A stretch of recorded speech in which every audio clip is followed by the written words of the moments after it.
Hello बच्चों, कैसे हैं आप सब लोग। मैं परमजीत आप लोगों का अपने चैनल यूनियन पाठशाला में बहुत बहुत स्वागत करती हूँ। बच्चों, आज हम सब मिलकर संस्कृत की क्लास करेंगे। ठीक है, जैसा कि लास्ट की वीडियो में, मेरी जो पिछली वीडियो थी उसमें मैंने नवम पाठक को आप लोगों को पढ़ाया था, और आज की वीडियो में मैं आप लोगों को दशम पाठक को पढ़ाऊँगी। ठीक है, तो बच्चों ये जो क्लास 10, ये किस क्लास की वीडियो है? ये क्लास 10 की ही वीडियो है। ठीक है, तो क्लास 10 की वीडियो का 10वां पाठक को आज मैं आप लोगों के लिए लेकर के आई हूँ, जिसका नाम है भूकंप विभीषिका। ठीक है, मतलब बच्चों ये जो पाठ है, ये पाठ जैक बोर्ड और सीबीएसई बोर्ड, दोनों बोर्ड के बच्चों के लिए बहुत ही हेल्पफुल है और ये एनसीईआरटी बेस्ड है। ठीक है, तो चलिए बच्चों, ये आप लोगों के लिए बहुत ही हेल्पफुल होगा, तो आप लोग इसको ध्यान से सुनिए और समझने का प्रयास कीजिए। ठीक है, तो चलिए पाठ को हम स्टार्ट करते हैं परिचय के साथ। ठीक है, ये है आपका परिचय, इस कहानी का परिचय। ठीक है, प्रस्तुतोऽयं पाठः अस्माकं वातावरणे सम्भाव्यमानप्रकोशेषु अन्यतां भूकम्पस्य विभीषिकां ध्वोयति। प्रकृतौ जायमानः आपदः भयावहप्रलयं समुत्पाद्य मानवजीवनं सन्त्रस्यन्ति।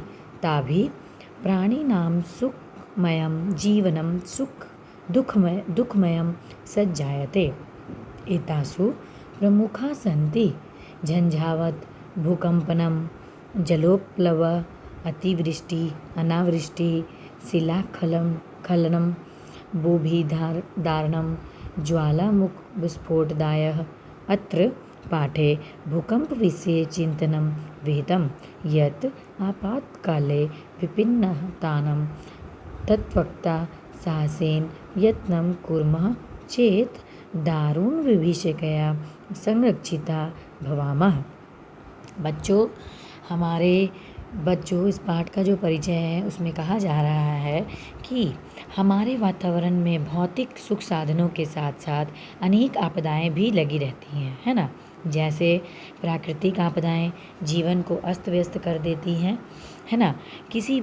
कभी किसी महामारी की आपदा, बाढ़ तथा सूखे की आपदा, तूफान के रूप में भयंकर प्रलय से सब हम अपने जीवन में देखते हैं तथा सुनते रहते हैं, है ना।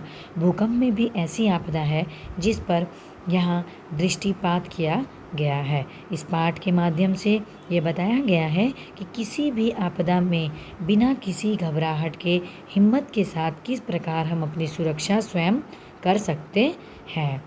ठीक है बच्चों, तो चलिए बच्चों, अब हम पाठ को यहाँ से स्टार्ट करते हैं। ठीक है, एकोत्तर द्विसहस्त्र ख्रीष्टाब्दे यानी 21वें वर्षे गणतंत्र दिवस पर्वणि सदा यदा समग्रमपि भारतराष्ट्रं नृत्य गीतवादित्राणाम् उल्लासे मग्नमासीत्, तदा कस्मादेव गुर्जं राज्यं पर्याकुलं विपर्यस्तं क्रन्दनविकलं विपन्न च जातं।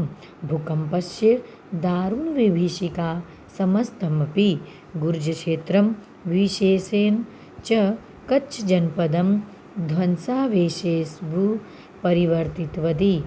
भूकंपस्य केन्द्रीभूतं भुजनगरं तु मृत्तिकाकीर्णमपीमिव खण्डखण्डं जातं। बहुभूमिकानि भवनानि क्षणेनैव धराशायिनी जातानि। उत्खाता विद्युत्दीपस्तम्भा, विस्तीर्णाः गृहसोपानमार्गाः, फालद्वयः विभक्ता भूमिगर्भादुपरि निस्तरद्भिः दुर्वार जलधारिभिः महाप्लावनदृश्यम् उपस्थितम्। सहस्रमिताः प्राणिनस्तु क्षणेनैव मृताः, ध्वस्तभवनेषु सम्पीडिताः। सहस्रसैन्ये साहाय्यार्थं करुणं क्रन्दति स्म। हा देव, क्षुब्धाः कण्ठाः मृतप्रायाः केचन शिशुवस्तु ईश्वरकृपया एव द्वित्राणि दिनानि जीवनं धारिवन्तः। बच्चों, प्रस्तुत पंक्तियों में यहाँ क्या बोल रहा है कि सन 2001 के साल, ठीक है, यानी कि 26 जनवरी 2001 ईस्वी में गणतंत्र दिवस पर्व जब सारा भारत देश नाचने गाने बजाने की खुशी में मग्न था, तब अचानक ही गुजरात राज्य के चारों ओर से व्याकुल अस्त व्यस्त रोने चिल्लाने से दुखी और मुसीबत में फंस गया। भूकंप की भयानक मुसीबत ने संपूर्ण गुजरात क्षेत्र को, विशेषकर कच्छ जिले को विनाश के बाद बची हुई वस्तु के रूप में बदल दिया था। ठीक है। भूकंप का केंद्र रहा भुज शहर। कौन सा शहर था? भुज शहर। तो मिट्टी के खिलौनों की तरह टुकड़े टुकड़े टूट फूट गया। बहुमंजिली इमारतें तो क्षण भर में ही धराशायी हो गई। बिजली के खड़े खंभे उखड़ गए, घर की सीढ़ी नुमा रास्ते बिखर गए थे। धरती दो भागों में बट गई थी। जब भूकंप आता है तो धरती क्या होती है बच्चों? धरती दो भागों में बट जाती है। धरती के अंदर से ऊपर की ओर निकलती हुई जलधाराओं ने महाप्रलय का दृश्य उपस्थित कर दिया था। हजारों की संख्या में प्राणी क्षण भर में ही मर गए थे बच्चों। टूटे हुए भवनों में दुखी हजारों दूसरे लोग सहायता के लिए करुण विलाप कर रहे थे। मुख भूख से दुर्बल यानी सूखे कंठ वाले लगभग मरे हुए से कुछ बच्चों ने तो ईश्वर की कृपा से 2-3 दिन ही जीवन धारण किए। ठीक है बच्चों, यहाँ तक आप लोगों को समझ में आया? चलिए अब हम लोग पाठ को आगे पढ़ते हैं। इमासीत भैरव विभीषिका कच्छ भूकंपस्य पंचोत्तर द्विसहस्रख्रीष्टाब्दे 2005 ईस्वीये वर्षे अपि कश्मीर प्रान्ते पाकिस्तान देशे च धारयाः महत्कम्पनं जातं यस्कन्तकारणात् लक्षपरिमिता जना अकालकल्लोलिता पृथ्वी कस्मात् प्रकम्पते। वैज्ञानिका इति विषये कथयन्ति यत् पृथ्व्या अन्तर्गर्भे विद्यमानः बृहत् पाषाणशिलाः यदा संघर्षणवशात् त्रुट्यन्ति तदा जायते भीषणं संकलनजन्य कम्पनञ्च तदैव भयावह कम्पनं धराया उपरि तलमप्यगत्य महाकम्पनं जनयति येन महाविनाशदृश्यं समुत्पद्यते। मतलब बच्चों, इसका मतलब कि ये जो कच्छ के भूकंप की भयानक विभीषिका थी 2005 ईस्वी की। ठीक है। कश्मीर राज्य और पाकिस्तान देश में धरती का महाकंपन हुआ था। ठीक है बच्चों, जिसके कारण से लाखों लोग असमय ही मौत की भेंट चढ़ गए थे। धरती कैसे कांपती है? वैज्ञानिक इस विषय में कहते हैं कि पृथ्वी के अंदर विद्यमान बड़ी बड़ी पत्थर की शिलाएं जब घर्षण के कारण टूटती हैं, तब भयंकर संकलन यानी क्षरण और पतन संकलन से उत्पन्न होने वाला कंपन पैदा होता है। ठीक है बच्चों, तभी भयंकर कंपन धरती की ऊपरी तल पर आकर महान कपकपी पैदा करता है, जिसे हम महाविनाश का दृश्य पैदा होता है, जिसे हम भूकंप कहते हैं। भूकंप के रूप में हम इसे देखते हैं बच्चों। ठीक है, समझ में आया?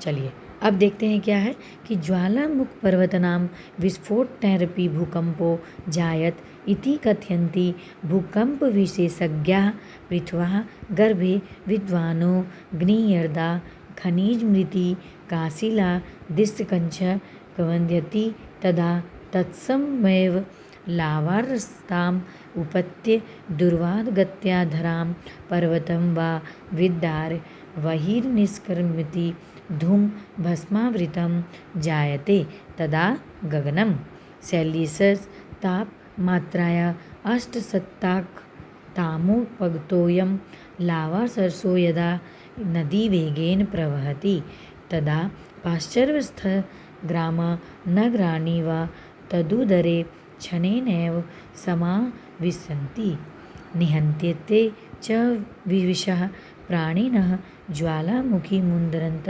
एते पर्वता अपि भीषणं भूकंप जनयन्ति। मतलब ज्वालामुखी पर्वतों के विस्फोटों से भी भूकंप उत्पन्न होता है, ऐसा भूकंप के विशेषज्ञ कहते हैं। कौन कहते हैं? भूकंप को मापने और जांचने वाले जो जो विशेषज्ञ होते हैं बच्चों, उनका कहना है कि ज्वालामुखी पर्वतों के विस्फोटों से ही भूकंप उत्पन्न होता है। ठीक है। पृथ्वी के अंदर यानी गर्भ में स्थित आग जब खनिजों, मिट्टी और शिला आदि को तपाती है, ठीक है, या उबालती है, तब वह सब अंगारों का रूप धारण करके तेज गति से धरती अथवा पहाड़ को फोड़कर बाहर निकलता है। ठीक है। तब आकाश धुएं और राख से ढक जाता है। सेल्सियस की गर्मी मात्रा के 800 अंकों को प्राप्त यह लावा यानी अंगारे जब नदी की गति से नीचे बहता है, तब पास में स्थित गांव अथवा शहर क्षण भर में ही इसके पेट में समा जाते हैं और बेचारे प्राणी मर जाते हैं। ठीक है।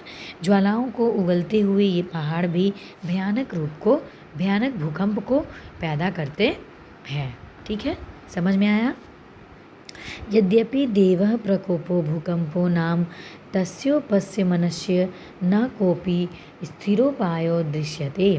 प्रकृति समक्षम यद्यपि विज्ञानगर्वितो मानव वामनकल्प एव तथापि भूकंपरहस्यज्ञा कथयन्ति यत् बहुभूमिक भवननिर्माणं न करणीयं, तटबन्धं निर्माय बृहन्मात्रं नदीजलमपि नैकस्मिन् स्थले पुञ्जीकरणीयम्, अन्यथा असन्तुलनवशाद् भूकंप संभवति। वस्तुतः शान्तति एव पंचतत्त्वानि क्षितिजलपावक समीरगगनानि भूतलस्य योगक्षेमाभ्यं कल्पन्ते आसान्तानि खलु तान्येव महाविनाशनम् उपस्थापयन्ति।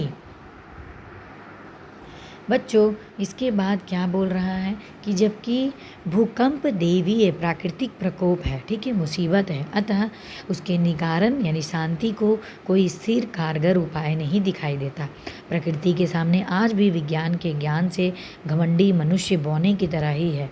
तो भी भूकंप के रहस्यों को जानने वाले विद्वान कहते हैं कि बहुमंजिले भवन को नहीं बनाना चाहिए, है ना। 2 तल्ला, 3 तल्ला, 4 तल्ला जो मंजिले भवन बनते हैं वैसे नहीं बनाने चाहिए। बांध बनाकर बड़ी मात्रा में नदी के जल को भी एक स्थान पर ही रोकना चाहिए, नहीं तो असंतुलन के कारण भूकंप संभव है। वास्तव में शांत पांचों ही तत्व पृथ्वी, जल, अग्नि, वायु और आकाश धरती की योगक्षेम यानी अप्राप्त की प्राप्ति और प्राप्ति की रक्षा के लिए समर्थ कहलाते हैं। निश्चय से अशांत वे ही महाविनाश को पैदा करते हैं।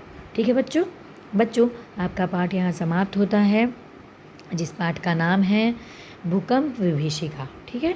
पाठ यहाँ समाप्त होते ही हम पाठ में जितने भी उद्धृत शब्दार्थ है उसको भी पढ़ेंगे। ठीक है। पर्याकुलम का मतलब होता है चारों ओर से बेचैन। ठीक है। विपर्यस्तम का मतलब होता है अस्त व्यस्त। विपन्नम का मतलब विपत्तिग्रस्त या मुसीबत में। दारुण विभीषिका का मतलब अत्यधिक भय। ध्वंसा विभीषु मतलब विनाश के बाद बची हुई वस्तु। मृत क्राक्रिंडम कवि मतलब मिट्टी के खिलौने के समान। बहुभूमिकानी मतलब बहुमंजिले मकान। ठीक है।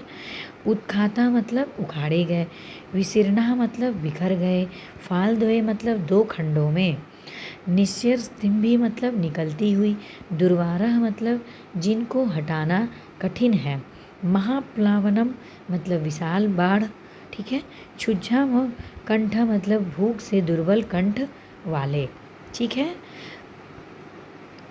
कालक वालिता मतलब मृत्यु को प्राप्त हुए। संखलम मतलब स्थान से हटना। जनयति मतलब उत्पन्न करती है। भूकंप विशेषज्ञ मतलब भूकंप कंपन के रहस्य विशेषज्ञ, है ना।